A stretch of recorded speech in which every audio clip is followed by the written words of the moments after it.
नमस्कार, पूनम की आवाज चैनल में आपका स्वागत है। हमारी आज की कहानी है माँ का आत्मसम्मान। सुबह का चाय नाश्ता निपटाकर थकी हारी सुधा जी अभी बेड पर लेटी हुई थी कि सामने पति की तस्वीर को देखकर सोचने लगी, आज 5 साल हो गए आपको गए हुए और जैसे कल का ही दिन लगता है जब हम सब लोग आपस में बैठकर एक साथ हंसी ठिठोली किया करते थे। सोचकर ही उनकी आंखों की नमी से उनकी आंखें धुंधलाती चली गई। अच्छे भले तो बैठे थे, अचानक से कहने लगे दम घुटता जा रहा है, हॉस्पिटल ले चलो। गाड़ी में ले जाते वक्त भी मेरा हाथ कसकर पकड़ा था उन्होंने। शायद उन्हें पहले ही महसूस हो गया था कि हम दोनों का साथ छूटने वाला है। और आखिर वही हुआ जिसका डर था। हॉस्पिटल पहुंचने से पहले ही उनके हाथ की पकड़ ढीली हो गई और उनकी सांसें रुक गई। हार्ट अटैक आया था और चले गए मुझे छोड़कर। सुधा जी के हृदय की वेदना आंसुओं के जरिए बाहर आने लगी। वो लगातार उनकी तस्वीर को निहारते हुए अतीत के गलियारों में भटकने लगी। तभी उनका इकलौता बेटा संजीव आया और उनके आने की आवाज से सुधा जी वापस वर्तमान में पहुंच गई। तभी उनका बेटा संजीव गहरी सांस लेते हुए बोला, माँ, आज बहुत थकावट हो गई है। दरअसल मेरा ऑफिस बहुत दूर है ना, इसलिए आने जाने में ही रोज 2 घंटे बर्बाद हो जाते हैं। फिर कुछ देर रुककर संजीव बोला, माँ वो क्या है ना, मैं सोच रहा हूँ कि ऑफिस के पास ही एक घर ले लूँ। अपने बेटे की यह बात सुनकर सुधा जी एक हल्की मुस्कुराहट के साथ सहज भाव से बोली, तुम जैसा ठीक समझो बेटा, मुझे इस बात से कोई एतराज नहीं है। फिर संजीव ने उत्सुकता के साथ कहा, तो माँ मैंने एक मकान देखा है, लेकिन क्या बेटा कोई परेशानी है क्या? सुधा जी ने पूछा तो संजीव चेहरे पर उदासी लिए कहने लगा, हाँ माँ, 10 लाख रुपए कम पड़ रहे हैं। कुछ समझ नहीं आ रहा, इतना पैसा कहाँ से लाऊं? इतने में संजीव की पत्नी अनीता तुरंत अपने कमरे से बाहर आई और बोली, अरे तो क्या हुआ, माँ जी की जो एफडी पड़ी है वही तुड़वाकर पैसों का इंतजाम कर लेते हैं। कोई बात नहीं बेटा, एफडी तो जरूरत में काम आने के लिए ही बनवाई जाती है, सुधा जी ने कहा। तो अपनी माँ की बात सुनकर संजीव और उसकी पत्नी अनीता के चेहरे पर मुस्कान आ गई। कुछ दिनों के बाद संजीव एक मिठाई का डिब्बा घर लेकर आया और चेहरे पर खुशी लिए बोला, माँ अनीता ये लो मुंह मीठा करो। जिस फ्लैट की मैं बात कर रहा था, मैंने वो फ्लैट खरीद लिया है। अब हम 1 महीने बाद ही शिफ्ट कर रहे हैं। इस पर सुधा जी प्रसन्नता के साथ बोली, तो ठीक है बेटा, सारा सामान तो लेकर जाना ही पड़ेगा। फिर इस मकान का क्या करना है? तुम एक काम करो, वहाँ शिफ्ट करने से पहले अपने इस मकान को बेचने पर लगा दो। अपनी सासू माँ की यह बात सुनकर अनीता तपाक से बोली, बेचना क्यों है माँ जी, आप तो रहेंगी ना यहाँ। ये सुनकर सुधा जी को तेज झटका लगा, मैं यहाँ अकेली। इतना कहकर सुधा जी अपने बेटे की तरफ देखने लगी। तभी संजीव बोला, हाँ माँ, अनीता ठीक कह रही है। दरअसल वहाँ फ्लैट्स बहुत महंगे हैं, इसलिए मैंने तो केवल 2 बेडरूम वाला घर खरीदा है। एक बेडरूम हमारा होगा और दूसरा बेडरूम तो मेहमानों के आने जाने के लिए भी चाहिए, इसलिए आपकी जगह तो वहाँ नहीं बन पाएगी। और फिर इतने बड़े खुले घर में आप यहाँ अकेली आराम से रहना, और आप वहाँ उस नए माहौल में जाकर करेंगी भी क्या? आपकी सारी जान पहचान तो यही है, और फिर हम हर हफ्ते आपसे मिलने तो आते ही रहेंगे, और आप भी वहाँ कभी कभी आते रहना। संजीव की बातें सुनकर अनीता और भी अधिक उत्साहित हो गई, लेकिन दूसरी ओर सुधा जी के पास तो जैसे शब्द ही खत्म हो गए थे। उसके बाद तो वो कुछ कहने लायक ही नहीं रही। थोड़ी देर तक एकटक अपने बेटे को देखती ही रह गई। फिर किसी तरह उन्होंने अपने आंसुओं को मन के किसी कोने में समेटा और फिर एक फीकी सी मुस्कान के साथ सामान्य दिखने का नाटक करने लगी। लेकिन रह रहकर उनके मन में भयंकर तूफान उठ रहे थे। सुधा जी के बेटे संजीव की शादी को अभी 6 महीने ही हुए थे और अभी तो उनका जीवन सामान्य ढंग से चलने ही लगा था, लेकिन कहीं न कहीं सुधा जी को महसूस होने लगा था कि उनकी बहू अनीता अलग रहना चाहती थी। अनीता ने कभी प्रत्यक्ष रूप से इस बारे में बात नहीं की थी, परंतु अनीता के हाव भाव और संजीव की बातों से सुधाजी समझ गई थी कि वे दोनों अलग रहना चाहते हैं, जबकि उन्होंने हमेशा अनीता को अपनी बेटी जैसा ही स्नेह दिया था। उसकी गलतियों पर भी कभी उसे टोकती नहीं थी। उसके मनपसंद पकवान बनाकर उसे खिलाती थी।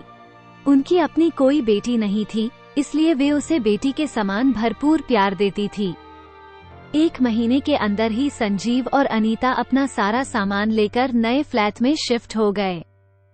सुधाजी को आर्थिक रूप से कोई परेशानी नहीं थी। उनके पति सरकारी नौकरी पर उच्च पद के अधिकारी हुआ करते थे, तो उन्हें हर महीने पेंशन के रूप में भी अच्छी रकम मिल जाती थी। और फिर यह मकान भी 2 मंजिला था, तो ऊपर की मंजिल उन्होंने किराए पर चढ़ाई हुई थी। सारी धनराशि को मिलाकर सुधाजी का गुजारा आराम से चल सकता था, लेकिन बेटे बहू के जाने के बाद उनका अकेलापन अब उन्हें अंदर ही अंदर खाने लगा था। वैसे तो सुधाजी काफी हिम्मत वाली और शांत स्वभाव की महिला थी। इस सोसाइटी में वो 15 सालों से रह रही थी। अब तो उनकी अच्छी खासी जान पहचान भी हो गई थी, लेकिन वह अभी तक इस बात को स्वीकार नहीं कर पा रही थी कि उनका बेटा इतना स्वार्थी हो चुका था। बेटा बहू के छोड़कर जाने के कारण वो अंदर तक टूट चुकी थी। महीने की 1 तारीख आई तो उनकी किराएदार नेहा किराया देने के लिए आई। सुधाजी को आवाज लगाने लगी तो देखा दरवाजा खुला हुआ था। नेहा अंदर चली आई। अंदर आकर देखा तो सुधाजी बिल्कुल निढाल हालत में बेड पर लेटी हुई थी। उनके दिल का अकेलापन उनके चेहरे की गहराती लकीरों से साफ झलक रहा था। बालों में से सफेदी निकल आई थी।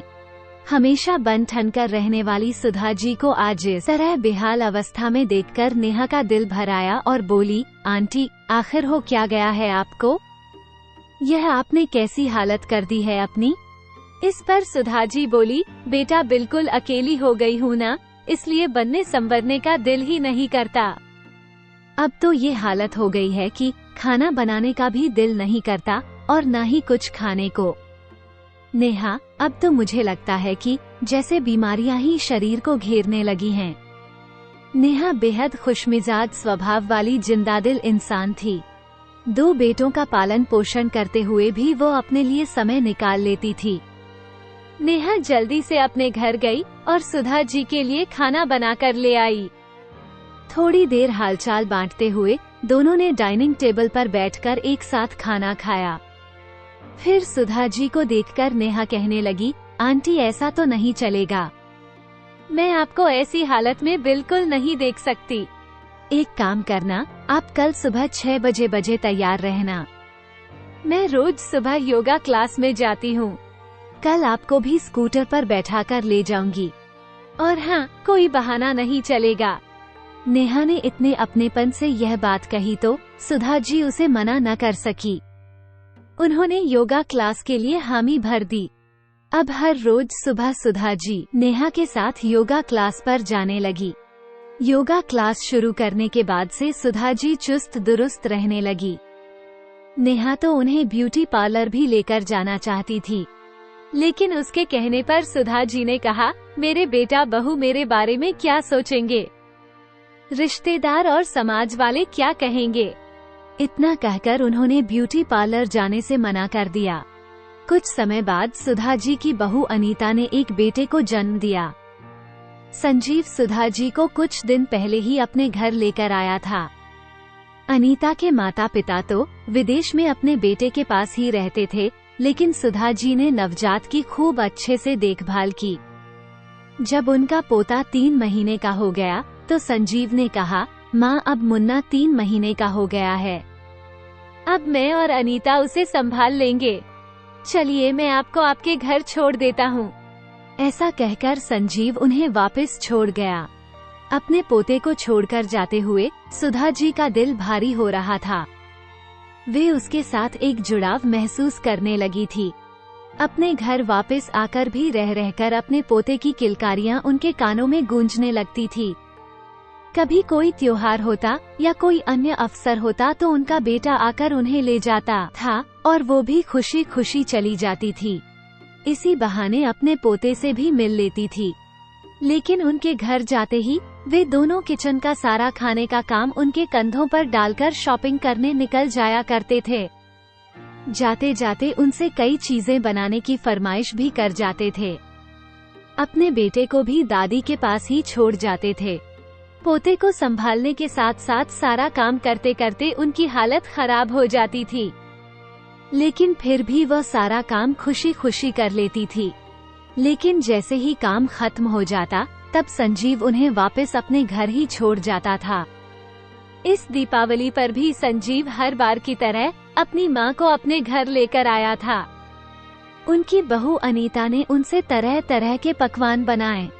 सारा दिन पकवान बनाकर किचन में खड़े खड़े सुधाजी की हिम्मत जवाब दे गई थी।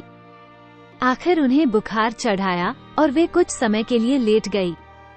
अपनी सासू माँ को इस तरह बीमार पड़े देखा तो अनीता ने संजीव को धीमे स्वर में कहा, आप मांझी को उनके घर वापस छोड़ आइए। सारी मिठाइयाँ और पकवान तो बन ही गए हैं, अब वो अपने घर जाकर आराम कर लेंगी। बुखार से तपती सुधा जी के कानों में एक एक आवाज पड़ी, माँ उठो, ये बुखार की गोली खा लो और चलो, मैं आपको घर पर छोड़ देता हूँ।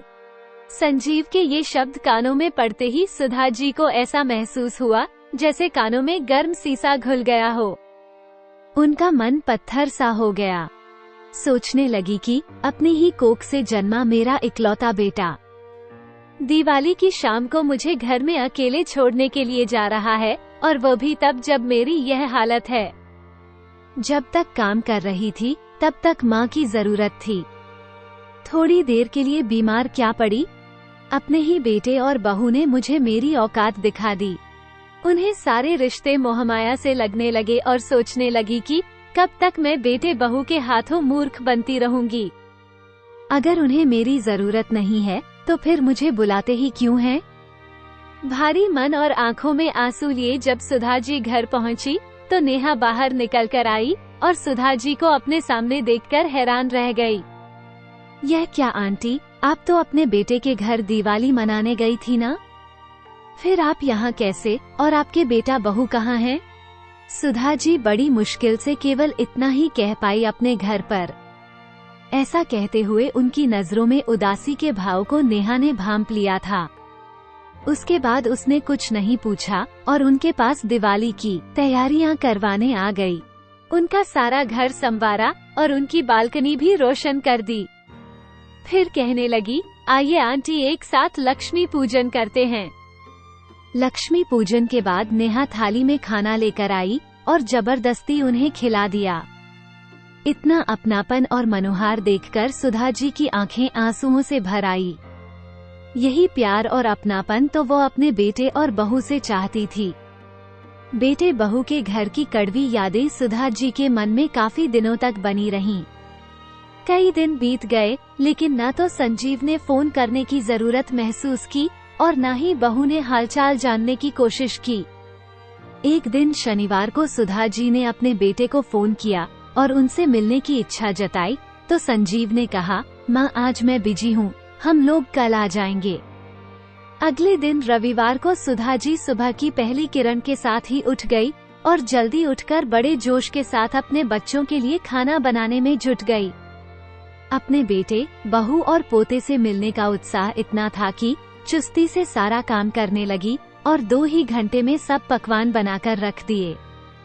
लेकिन सुबह से शाम हो गई। सुधा जी उनके इंतजार में बैठी रही लेकिन वह नहीं आए।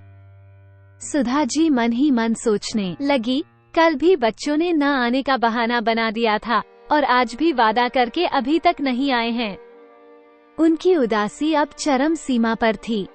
फिर एक उम्मीद के साथ उन्होंने एक नजर फोन पर डाली, ये सोचकर कि शायद बच्चों ने कोई फोन किया हो और वो न उठा पाई हो। देखा तो एक भी फोन नहीं आया था। इतना भी समय नहीं है उनके पास, अपनी माँ को याद ही कर लें। इस ख्याल से उनकी आंखें भर आई। कितनी अकेली हूँ मैं, क्यों भगवान ने इतना अकेला कर दिया? कहते हुए सोफे पर बैठ गई और फूट फूट कर रोने लगी। कुछ दिनों से वे उखड़ी उखड़ी सी रहने लगी थी। नेहा उनकी उदासी का कारण अच्छी तरह से जानती थी। एक दिन योगा क्लास में जाते हुए नेहा ने सुधाजी से कहा, आंटी, हमेशा एक जैसा जीवन जीने से बोरियत होने लगती है। क्या आपको नहीं लगता कि आपको जीवन में कुछ नया करना चाहिए? कुछ ऐसा करना चाहिए जो आपको सच्ची खुशी दे सके। नेहा की बात सुनकर सुधाजी बोली, क्या मतलब है तुम्हारा? नेहा आंटी, आप हम लोगों के साथ किटी क्यों नहीं ज्वाइन करती? हर महीने 2 बार सोसाइटी की सभी लेडीज की किटी पार्टी रहती है। उसमें हम जमकर मस्ती धमाल करते हैं और गपशप मारते हैं। आज शाम के लिए भी किटी प्लान की गई है। अरे नहीं बेटा, अब कुछ ऐसा करूंगी तो लोग कहेंगे बूढ़ी घोड़ी लाल लगाम। ऐसा कहते हुए सुधाजी ने नेहा की बात को टाल दिया। फिर नेहा बोली, आंटी, लोग क्या कहेंगे? ये सोचकर आप अपनी जिंदगी क्यों बर्बाद कर रही हैं? लोग जो कहते हैं उन्हें कहने दीजिए। आपका जो दिल करता है आप वह कीजिए ना। जब सुधाजी घर लौटी तो सोचने लगी कि नेहा ने जो कहा उसमें गलत तो कुछ भी नहीं है। सोचते सोचते आईने के सामने बैठ गई और स्वयं को आईने में देखकर सोचने लगी, यह कैसी हालत बना ली है मैंने अपनी। मैं तो कभी ऐसी न थी। अचानक उनके मन में कुछ ख्याल आया और चेहरे पर एक मुस्कान आ गई। अपना पर्स उठाया और बाहर चल दी। करीब 2 घंटे के बाद आत्मविश्वास भरी मुस्कान लिए घर लौटी और नेहा को फोन करके किटी ज्वाइन करने की इच्छा व्यक्त की। किटी पार्टी पर ले जाने के लिए नेहा जब सुधाजी के पास पहुंची तो उन्हें देखकर उसकी हैरानी का ठिकाना न रहा। सुधाजी ने अपने बालों में हेयर कलर करवाया हुआ था और हमेशा हल्के रंग की कॉटन की साड़ी में रहने वाली सुधाजी आज बढ़िया सी सिल्क की साड़ी पहने हुए थी। गजब की सुंदर दिख रही थी आज सुधा जी। उन्हें देखते ही नेहा बोली, वाह आंटी, आप तो कमाल लग रही हो। ये हुई न बात। नेहा के साथ सुधा जी ने भी किटी ज्वाइन कर ली। यूँ तो सोसाइटी की सभी लेडीज के साथ सुधा जी की पहले भी बोलचाल थी, लेकिन अपने लिए स्पेशल समय निकालकर सबके साथ मिलना जुलना सुधा जी को सुहाने लगा था। कुछ ही समय में सुधा जी किटी पार्टी की रौनक बन गई। इसके साथ ही वह अपना पूरा ध्यान रखने लगी। अब वह खुश रहने लगी थी। उन्होंने जिंदगी को सही मायने में जीना शुरू कर दिया था। न्यू ईयर का सेलिब्रेशन नजदीक आ रहा था। उधर संजीव और अनीता आपस में बातें कर रहे थे। अनीता अपने पति से कहने लगी, सुनिए तो, आपने न्यू ईयर के लिए घर पर पार्टी तो रख ली है। अपने ऑफिस के दोस्तों को और यहाँ तक कि अपने बॉस को भी इनविटेशन दे दिया है। कुल मिलाकर 15 से 20 लोग हो जाएंगे। लेकिन मैं बता देती हूँ, मुझसे इन सब लोगों के लिए खाना नहीं बन पाएगा। अरे अनीता, तुम चिंता क्यों करती हो? हर बार की तरह इस बार भी माँ को बुला लेंगे और माँ के बनाए खाने की तो बात ही कुछ और है। इतना लजीज खाना तो बड़े बड़े होटल के शेफ भी नहीं बना पाते। आज जब सुधा जी किटी पार्टी के लिए तैयार हो रही थी, तभी संजीव का फोन आया, माँ, क्यों न इस बार न्यू ईयर के सेलिब्रेशन के लिए आप हमारे घर आ जाएं। एक साथ मिलकर नए साल की खुशियाँ मनाएंगे। एक दिन पहले ही मैं आपको लेने आ जाऊंगा, आप तैयार रहना। दिवाली के बाद संजीव ने आज फोन किया था अपनी माँ को। सुधा जी हैरान हो गई। इतने में उनकी बहू अनीता की आवाज आई, माँ जी नमस्ते, आप कैसी हैं? ठीक हूँ बेटा, तुम तीनों कैसे हो? हम सब यहाँ ठीक है। माँ तो आप आ रही हैं ना? माँ, नहीं बहू, इस बार मैं नहीं आ पाऊंगी। इस न्यू ईयर पर सोसाइटी में हमारा कुछ प्रोग्राम है। तुम अपना न्यू ईयर प्रोग्राम खूब अच्छे से सेलिब्रेट करना। इतना कहकर उन्होंने फोन रख दिया।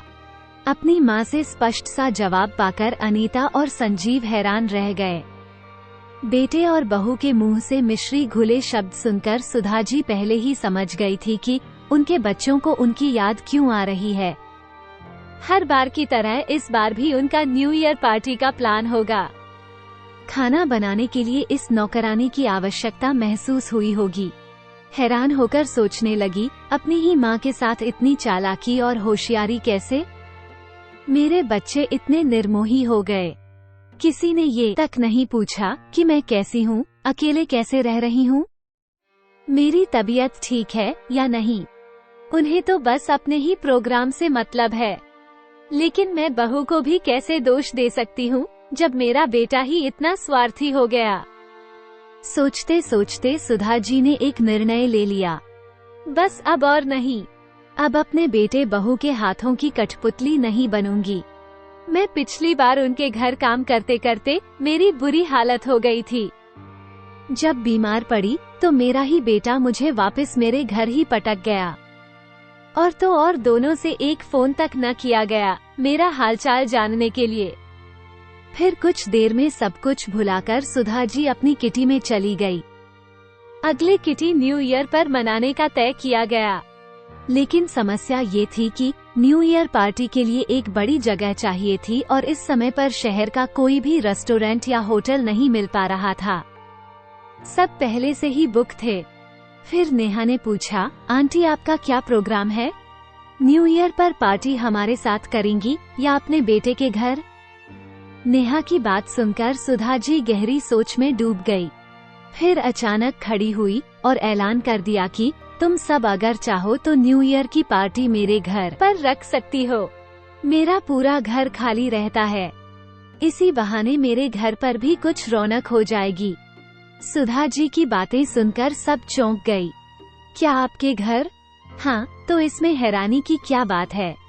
सुधा जी दिल खोलकर हंसी तो नेहा कहने लगी, वो आंटी क्या आइडिया दिया है आपने? तो इसका मतलब आप इस बार नहीं जा रहे हैं अपने बेटे के घर? सुधा जी ने कहा, नहीं, बिल्कुल नहीं। इस बार मैं कुछ अलग करने का सोच रही हूँ।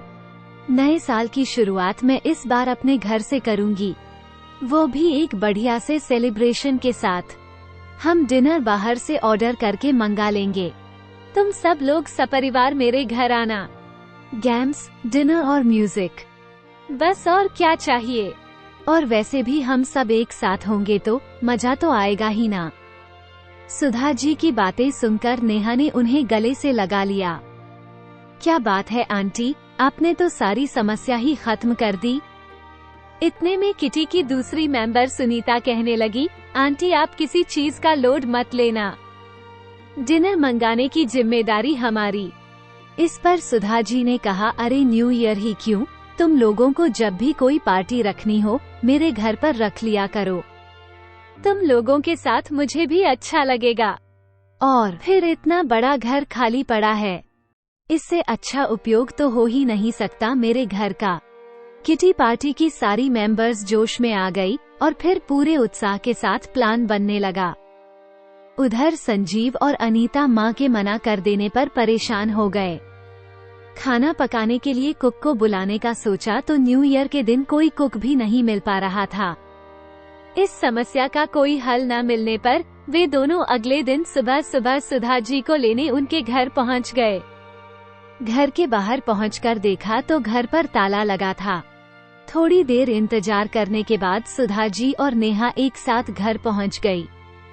अपनी सासू माँ को ट्रैक सूट में देखकर अनीता तो उन्हें देखती ही रह गई। तो संजीव ने भी पूछा, माँ आप सुबह सुबह कहाँ गई थी? बेटा मैं रोज सुबह योगा क्लास में जाती हूँ, अपने आप को थोड़ा फिट भी रख लेती हूँ और दिल भी बहल जाता है। कहते हुए सुधा जी ने घर का ताला खोला और उन्हें अंदर ले आई। घर में घुसते ही संजीव कहने लगा, माँ अब कोई बहाना नहीं चलेगा, आप इस न्यू ईयर पर हमारे साथ ही रहेंगी। आप अपने 2 दिन के कपड़े पैक कर लीजिए। नहीं बेटा, मैंने अब तुम्हें बताया तो था कि इस न्यू ईयर पर मेरा प्रोग्राम पहले ही बन चुका है। लेकिन माँ आपका क्या प्रोग्राम हो सकता है? इस उम्र में अकेली तो हैं आप। संजीव झुंझलाते हुए कहने लगा। तो सुधा जी बोली, नहीं बेटा, अब मैं अकेली नहीं हूँ, बहुत से लोगों का साथ है मेरे पास। अपनी किटी की फ्रेंड्स के साथ मेरी न्यू ईयर पार्टी है तो मैं उसी में बिजी रहूंगी। किटी का नाम सुनते ही अनीता का मुंह खुला का खुला रह गया और संजीव गुस्से में बोला, माँ आप ये क्या कह रही हैं? आपका दिमाग तो ठिकाने पर है। इस उम्र में किटी पार्टी कर रही हैं आप, वो भी पिताजी के जाने के बाद। कम से कम उम्र का तो लिहाज किया होता। अरे बेटा, उम्र के बारे में तो मैं सोचना ही भूल गई। किसी समय फुर्सत मिलेगी तो सोचूंगी इस बारे में भी, लेकिन अभी नहीं। अभी तो मैं केवल इतना जानती हूँ कि मेरी भी अपनी जिंदगी है, जिसे मैंने अभी अभी जीना शुरू किया है, और मैं इसे किसी के घर की नौकरानी बनकर तो व्यर्थ नहीं गवा सकती। और फिर ये तुमसे किसने कह दिया कि इस उम्र में मैं पार्टी पर नहीं जा सकती? मेरी अपनी भी कुछ इच्छाएं हैं, और उन इच्छाओं को पूरा करने के लिए क्या मुझे फिर से जन्म लेना पड़ेगा? इतना सुनते ही संजीव और अनीता के पसीने छूट गए। फिर संजीव ने अपना सुर बदल लिया। लेकिन माँ, न्यू ईयर जैसे खास मौके पर तो आपको अपने लोगों के साथ रहना चाहिए ना। इस मौके पर आप हमसे दूर रहेंगी, हमें बिल्कुल अच्छा नहीं लगेगा। दूर तो तुमने मुझे बहुत पहले से ही कर दिया है बेटा। अब तो मुझे इस बात की आदत भी हो गई है, और अपने लोगों की बात कर रहे हो तो नेहा है मेरे पास। अपनों से भी ज्यादा ख्याल रखती है वो मेरा। अभी उनकी बातें चल ही रही थी कि डेकोरेशन वाले सुधा जी के घर पर सजावट करने के लिए आ गए। उन्हें देखकर संजीव और अनीता हक्के बक्के रह गए। माँ, ये सब क्या है? बेटा, तुम्हें बताया था ना कि न्यू ईयर की पार्टी है, और वो पार्टी मैंने घर पर ही ऑर्गेनाइज की है। माँ, आप ऐसा कैसे कर सकती हैं? आपने तो हमारे घर को पार्टी हॉल बनाकर रख दिया। संजीव गुस्से से बोला। तभी सुधा जी बोली, बेटा, तुम शायद भूल रहे हो कि तुम इस घर को और मुझे बहुत समय पहले ही छोड़ चुके हो। अब ये घर केवल मेरा है, मेरी जिंदगी पर और इस घर पर सिर्फ और सिर्फ मेरा हक है। इस घर में अब वही होगा जो मैं चाहूंगी। अब मैं तुम लोगों की कठपुतली बनने से इनकार करती हूँ। इतना कहते हुए सुधा जी पार्टी की डेकोरेशन और अन्य तैयारियों में व्यस्त हो गई। अपनी माँ से दो टूक जवाब पाकर अनीता और संजीव के चेहरे का रंग उड़ गया। वे दोनों हैरानी से एक दूसरे को देखते रह गए। तो दोस्तों, आपको ये कहानी कैसी लगी? लाइक और कमेंट करके जरूर बताएं, और चैनल को सब्सक्राइब करना बिल्कुल ना भूलें। मिलते हैं एक नई कहानी के साथ। बहुत बहुत धन्यवाद।